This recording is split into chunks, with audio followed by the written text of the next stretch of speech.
इस मुल्क को खतरा न हिंदुओं से है न मुसलमानों से है। आज इस मुल्क को तकलीफ तो सिर्फ बेईमानों और गद्दारों से है, सिर्फ बेईमानों और गद्दारों से है। भूल मत करना सिर्फ पापा की परी समझने की। मुझे इस वतन की रक्षा की खातिर हथियार उठाना भी आता है। यहाँ की चांदनी मिट्टी का ही गुणगान करती हूँ, यहाँ की चांदनी मिट्टी का ही गुणगान करती हूँ। मुझे चिंता नहीं है स्वर्ग जाके मोक्ष पाने की, कि मुझे चिंता नहीं है स्वर्ग जाके मोक्ष पाने की। बस तिरंगा हो कफन मेरी यही अरमान रखती हूँ, यही अरमान रखती हूँ।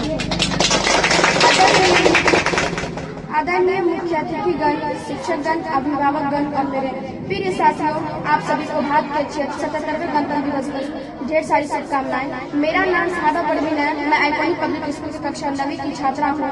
आज मुझे भी 26 जनवरी के शुभ अवसर पर चंद शब्द कहने का मौका मिला है। इसके लिए मैं आइकॉनिक पब्लिक स्कूल के डायरेक्टर सर और तमाम शिक्षकों को बहुत बहुत धन्यवाद देती हूँ। कि देशभक्ति है वो राष्ट्रमान है क्या, तो आज मुझे खुलकर बोलना है और आप सभी को समझकर सुनना है, और आप सभी को समझकर सुनना है।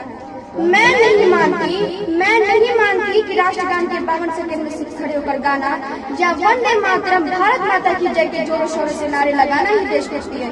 क्योंकि महोदय ये वो सदी है जहाँ नीति, नियम और नैतिकता जैसे मूल्यों के ध्वजा उड़ाते लोग नजर आते हैं। और महोदय ये वो सदी है जहाँ सत्य, अहिंसा, सदाचार, साथियों और सैन्य जैसे मूल्य कोडियों के भाव बेचते लोग नजर आते हैं। और महोदय ये वो सदी है जहाँ घर में दो सगे भाई भी शांति, अमन और चैन के साथ बड़ी मुश्किल से जीते नजर आते हैं। और जिस देश के युवा फेसबुक, व्हाट्सएप और इंस्टाग्राम जैसे सोशल नेटवर्क पर सेटिंग, डेटिंग, चैटिंग और फ्लर्टिंग के मायाजाल में फंसे नजर आते हैं, अरे मुझे तकलीफ तो तब होती है जो आज का ये नौजवान युवा जिसके कंधों पर जिम्मेदारी है राष्ट्रमान की और देश समाज के आशा और उम्मीदों को जोड़कर रखने की, वही युवा पबजी गेम में डूबे और शराब की लत में भीगे नजर आता है। पबजी गेम में डूबे और शराब की लत में भीगे नजर आता है। तो मैं इन युवाओं को कहना चाहूंगी, अरे ओह निद्रा में सोने वाले लोग, अब भी वक्त है तुम जाग जाओ। कैसे पहले तुम्हारी ये नींद कहीं इस राष्ट्र को न ले डूबे, कैसे पहले तुम्हारी ये नींद कहीं इस राष्ट्र को न ले डूबे। इस मुल्क को खतरा न हिंदुओं से है न मुसलमानों से है। आज इस मुल्क को खतरा न हिंदुओं से है न मुसलमानों से है। आज इस मुल्क को तकलीफ तो सिर्फ बेईमानों और गद्दारों से है, सिर्फ बेईमानों और गद्दारों से है। एक सैनिक बनकर सेना में जाना ही देशभक्त नहीं होती, कि एक सैनिक बनकर सेना में जाना ही देशभक्त नहीं होती। आजादी की पूरी बात कुछ और थी और आज बात कुछ और है। तब झांसी की रानी लक्ष्मीबाई से लेकर शहीद आजम वीर भगत सिंह तक, चंद्रशेखर आजाद से लेकर महात्मा गांधी जी तक इन्हें हम देशभक्त कहते हैं। परंतु आज देशभक्त कहूँ तो किसे कहूँ, अपने परिवार, समाज और राष्ट्र के प्रति समर्पण का भाव है देशभक्ति। हर देशद्रोही के जीवन में आने वाला तूफान है देशभक्ति। धर्म लोकता को पछाड़ कर ईमानदारी से किया गया हर काम है देशभक्ति। धर्म लोकता को पछाड़ कर ईमानदारी से किया गया हर काम है देशभक्ति। एक गरीब बीमार बुजुर्ग को दवाई दी जाए तो वो है देशभक्ति। एक पत्रकार अपनी पत्रकारिता पूरी ईमानदारी से करे तो वो है देशभक्ति। और एक शिक्षक पैसों के लिए नहीं, वरन जब विद्यार्थी को आगे बढ़ाने के उद्देश्य से पढ़ाए तो वो है देशभक्ति। और आज का ये नौजवान युवा इस वतन के खातिर दूसरे को मारने के लिए नहीं, पहले खुद मरने को तैयार हो तो वो है देशभक्ति। तो मैं इन देशद्रोहियों से कहना चाहूंगी कि ए हवा में जहर घोलने वालों, फिजाएं हमारी इशारों से बदलती है। तुम क्या तस्वीर बदलोगे मेरी हिंदुस्तान की? शेरों के जिगर में माँ भारती बसती है, अगर आज मैं बात यहाँ महिलाओं की करूँ तो महिलाओं को आज आरक्षित नहीं बल्कि संरक्षित करने की जरूरत है। क्योंकि कन्या भ्रूण हत्या, दहेज प्रथा, बाल विवाह, यौन शोषण, बलात्कार जैसी बातें बढ़ती नजर आ रही है। तो नारी सशक्तिकरण में मैं कुछ पंक्तियां अदा करना चाहूंगी कि इस वतन की रक्षा का हम लड़कियों को भी हक है, इतिहास की किताबें उठा कर देख लो जिनको भी हमारी काबिलियत पर शक है, और इतिहास की किताबें उठा कर देख लो जिनको भी हमारी काबिलियत पर शक है। किसी के लिए खुशियाँ लेकर आई हूँ तो किसी के लिए गोलियां बरसाई हूँ। मैं भी इस वतन की रक्षा की खातिर कंधे से कंधे मिलाने आई हूँ। और भारत माँ की बेटी हूँ, तैयार हूँ सरहद पर जाकर सीने पर गोली खाने को, एक माँ बनकर हर दर्द को सहजाना आता है। एक बहन, बेटी या पत्नी बनकर हर गम को छुपाना आता है। और रसोई में सिर्फ बेलन ही नहीं साहब, मुझे इस वतन की रक्षा के खातिर हथियार उठाना भी आता है। और भूल मत करना सिर्फ पापा की परी समझने की, और भूल मत करना सिर्फ पापा की परी समझने की। मैं रानी लक्ष्मीबाई हूँ, मैं रानी लक्ष्मीबाई हूँ।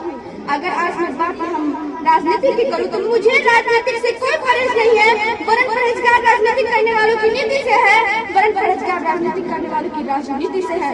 चुना गया उम्मीदवार राजा नहीं परंतु सेवक होना चाहिए, कि चुना गया उम्मीदवार राजा नहीं परंतु सेवक होना चाहिए, जो जनता की हर समस्या को निदान कर सके, जो जनता की हर समस्या को निदान कर सके। और हाँ, संसद में लड़ झगड़ कर नहीं, परंतु जब सोच समझ कर फैसले लिए जाएंगे तब हमारा राष्ट्र निर्माण संभव होगा, तब हमारा राष्ट्र निर्माण संभव होगा। तो मैं इन 4 नेताओं को 2 लाइन कहना चाहूंगी कि जिन्हें हम हार समझ बैठे हैं गला अपना सजाने को, कि जिन्हें हम हार समझ बैठे हैं गला अपना सजाने को, वही अब नाक बन बैठे हैं हम ही को काट खाने को, वही अब नाक बन बैठे हैं हम ही को काट खाने को। आज राजनीतिक भ्रष्टाचार और कालाधन इस देश के परम मुद्दे हैं। चाहे इंसान तो चार चढ़ जाता है लेकिन इंसानियत चोट खा जाती है, चाहे इंसान तो चार चढ़ जाता है लेकिन इंसानियत चोट खा जाती है। इस टाइम से हम सोने की चैन से कर सकते हैं, इस टाइम से हम सोने की चैन से कर सकते हैं, नींद चैन की सो नहीं सकते, चैन की नींद सो नहीं सकते, इसका मैं दावा करती हूँ। हमारा राष्ट्र निर्माण तब संभव होगा जब एक गरीब की झोपड़ी को बदलकर उसका अपना घर होगा। हमारा राष्ट्र निर्माण तब संभव होगा जब प्रत्येक किसानों के खेतों में पानी पहुंचाया जाएगा। हमारा राष्ट्र निर्माण तब संभव होगा जब जाट, राजपूत और मेघाल के भेदभाव हमारी सोच से मिटाया जाएगा। हमारा राष्ट्र निर्माण तब संभव होगा जब इस देश के कॉलेज और विश्वविद्यालय को राजनीति नहीं वन शिक्षा के मंदिर कहलाएंगे। हमारा राष्ट्र निर्माण तब संभव होगा जब स्कूलों में आइंस्टाइन बाबा के साथ साथ गांधी, नेहरू, स्वामी विवेकानंद, सुखदेव, राजगुरु और राम प्रसाद बिस्मिल जैसे महापुरुषों की जिंदगी को पढ़ा जाएगा। हमारा राष्ट्र निर्माण तब संभव होगा जब हमारा आइडल, हमारा नायक कोई अभिनेता नहीं वरन वीर कुमार अभिनंदन होगा, वरन वीर कुमार जैसा वीर योद्धा होगा। हमारा राष्ट्र निर्माण तब संभव होगा जब परीक्षाओं के पेपर लीक नहीं होंगे, युवाओं के भविष्य के साथ खिलवाड़ नहीं किया जाएगा। जब परीक्षाओं के पेपर लीक नहीं होंगे, युवाओं के भविष्य के साथ खिलवाड़ नहीं किया जाएगा।